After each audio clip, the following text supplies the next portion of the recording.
നമ്മളിന്ന് ഓട്ടടയാണ് ഉണ്ടാക്കാൻ പോകുന്നത്. ഓട്ടടയ്ക്ക് ആവശ്യമായിട്ടുള്ളത് ഗോതമ്പ് മാവ്, ചപ്പാത്തി മാവ് കുഴയ്ക്കുന്നതിനേക്കാൾ ഇത്തിരി ലൂസായിട്ട് കുഴച്ചതിന് ശേഷം വാഴയിലയിൽ നമ്മളത് പരത്തി കൊടുക്കണം. അതിനകത്ത് ഫില്ലിങ്സ് ആയിട്ട് വേണ്ടത് ശർക്കര, പഴം, തേങ്ങ, പിന്നെ ഇച്ചിരി ഏലക്കപ്പൊടിയും കൂടിയാണ്. അത് ഞങ്ങൾ നേരത്തെ ചെയ്തു പോയി, അതുകൊണ്ടാണ് ഇങ്ങനെ കാണിക്കുന്നത്. അത് ഫില്ല് ചെയ്തതിന് ശേഷം അത് അടച്ച് വെച്ചിട്ട് നമ്മൾ തവയിലിട്ടിട്ട് ചുട്ടെടുക്കണം. എണ്ണയൊന്നും യൂസ് ചെയ്യരുത്. അത് തവയിലിട്ടിട്ട് നല്ല കരിഞ്ഞ പോലെയൊക്കെ നമുക്ക് തോന്നും, പക്ഷെ അതാണ് അതിൻ്റെ ടേസ്റ്റ്.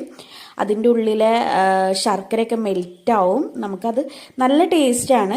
കട്ടൻ ചായയുടെ ഒപ്പം വൈകുന്നേരം സ്നാക്സായിട്ട് യൂസ് ചെയ്യാനായിട്ട് നല്ല ഇതാണ്. ബാക്കി ഭാഗങ്ങളിലൊക്കെ എന്താ പറയുന്നതെന്ന് അറിയില്ല. ഞങ്ങളുടെ അവിടെ ഓട്ടട എന്നാണ് പറയുന്നത്. അപ്പം ഞങ്ങൾ വൈകുന്നേരം കട്ടൻ ചായയും ഈ ഓട്ടടയും കൂടി കൂട്ടി കഴിച്ചു നോക്കി. എല്ലാവരും ട്രൈ ചെയ്ത് നോക്കണം. താങ്ക്